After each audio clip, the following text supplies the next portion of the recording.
Mr. Grass, how do you interpret Donald Trump's threat to strike Iran's civilian infrastructure? Well, it's a serious threat. Look, on the one hand, Trump is, he engages in what's been known as the madman theory, where he makes all kinds of threats. He sometimes changes his mind at the last minute. He keeps everyone guessing, particularly his opponents and the other side. And it's a strategy that maybe one needs to use when dealing with a regime like the Islamic regime in Iran, and the kind of European diplomatic way where you're polite and nice gets you nowhere.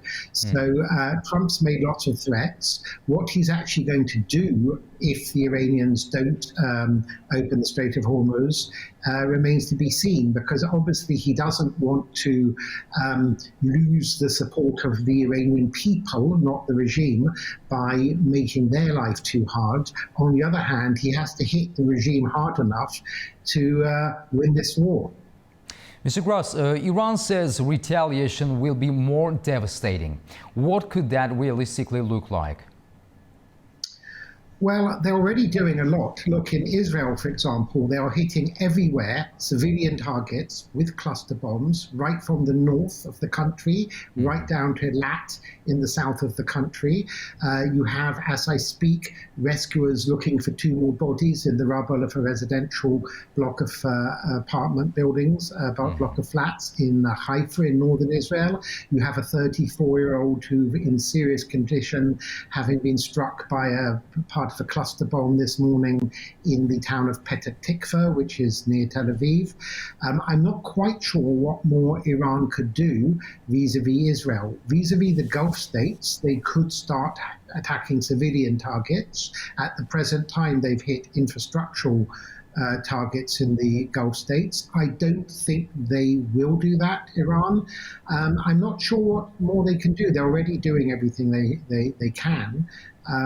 So it's they on the other hand may welcome an escalation, because they may think that the population, which of course hates the regime in Iran, they hated the regime for decades, but in particular since the regime massacred 40,000 civilians this past January, the regime may think that if America and its allies, Israel and so on, start more broadly attacking targets like bridges and civilian infrastructure, this will make people rally round the regime more, and therefore hardliners in the regime may welcome an escalation like this. Whether or not people would actually rally round the regime, I don't know, because certainly the Iranians I speak to understand that they're never going to get rid of this Islamic regime, which has been in power for almost 50 years, unless there is outside intervention, and people will suffer.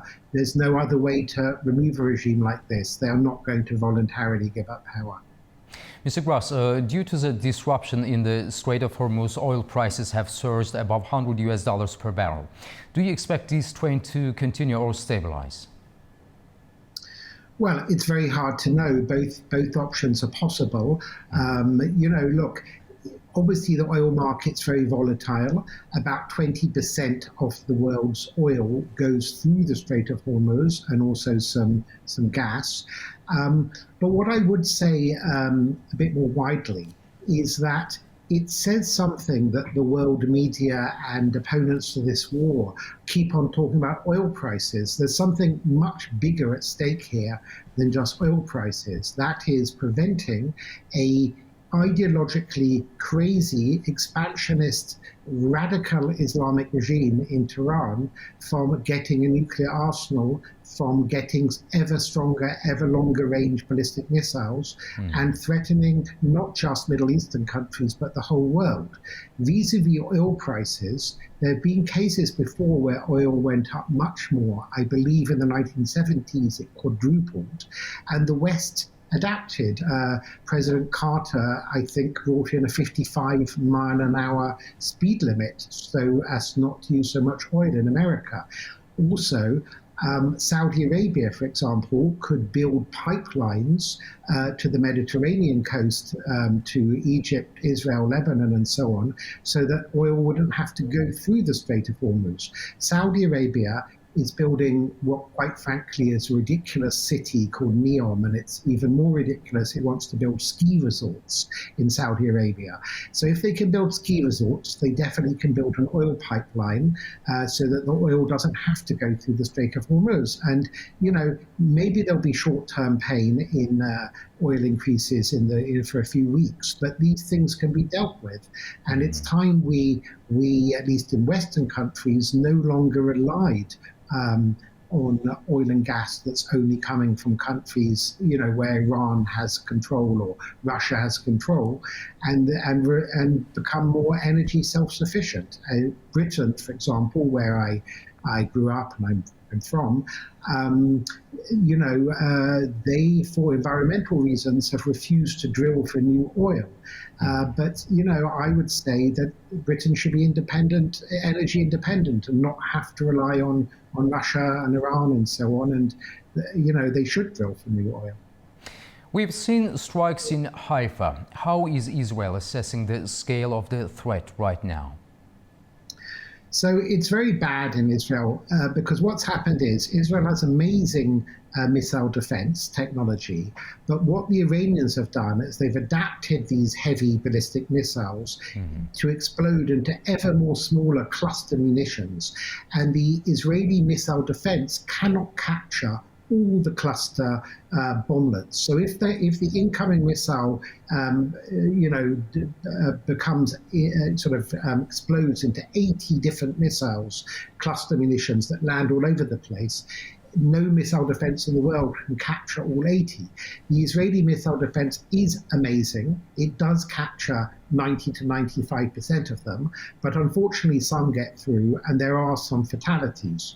Having said that, Israel also has an amazing early warning sirens, and the population, which is by and large overwhelmingly supportive of this war, not because they like it, they don't like having to get up in the night and run to bomb shelters and kids not going to school, but they support the war because they know that there is no alternative to once and for all stopping this crazy Iranian regime, either by setting it back militarily or hopefully, sparking an internal regime change by Iranians so that it will go back to the situation before the Islamic regime of 1979, when the regime was pro-Western, pro-Israel, and El Al, the Israeli national airline, used to fly from Tehran to Tel Aviv.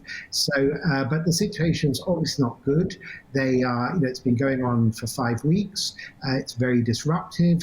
Their sirens all the time in the night. People can't sleep properly. Kids can't go back to school. It's unnerving. On the other hand, there's also fantastic resilience. So this past weekend, which was a holiday weekend because of Passover, the beaches were full. In the morning, people were running to bomb shelters. In the afternoon, they were playing beach volleyball on Tel Aviv beach. So there's a lot of, resilience in Israel, as there is also among many peoples in the Gulf. Mr. Grass, what does the downing of a US F-15 and subsequent rescue operations signal about Iran's air defense capabilities? Well, it shows that America is not quite in as much control of the Iranian skies as they thought they were. And Iran, even after being battered for 5 weeks by Israel and America, still has the ability to occasionally manage to shoot down an American aircraft. And, it's not entirely, they are tougher than many analysts thought they were, this Iranian regime. Although in Israel, people said, analysts said right from the beginning, and they've been saying for years, that the industrial military complex of the Islamic Republic is enormous. They're putting enormous resources into their military. They are a very tough military power, and that is one reason why it's unsustainable to have such a tough military power in the hands of religious fanatics. So yes, they are still able to occasionally hit an American aircraft, but I don't think that will change anything. It's war. It is what it is. I might also add that Israel actually participated with the Americans in that rescue mission yesterday of the second downed American airman. Israel is not bleating about this because they want to give President Trump all the credit because he likes taking credit. But, American military are thankful to the Israeli military intelligence for helping with that rescue of that downed American airman. And finally, could we see international intervention or mediation efforts at this stage? I think there are mediation efforts going on all the time. There are reports of meetings in Pakistan. You have countries like Oman or Qatar that have maintained relations with both the Iranian government and the West. But these mediation efforts might be more kind of controlling the war so it doesn't get completely out of hand. I'm not sure we're at a stage where there are mediation efforts to actually end the war because, one side has to win. Otherwise, we're postponing it for the next war. So I don't think we're anywhere near proper mediation. Having said that, if the Americans up the ante in the coming days, it is possible the regime will sue for peace, and they won't admit to suing for peace. They'll claim a victory, but they will in effect have lost. And then what happens is that over the coming months, we have to see whether there'll be another uprising among the Iranian population and whether the regime is so weakened that this time, unlike the previous uprisings, they will overthrow the regime, or you'll have a Gorbachev-type figure from within the regime, referring to the last Soviet leader, who will realize the regime is a spent force and will dismantle it from within, which is my hope. Tom Gross, thank you very much for your insights and analysis on this rapidly evolving and highly sensitive situation. Thanks a lot. Thank you.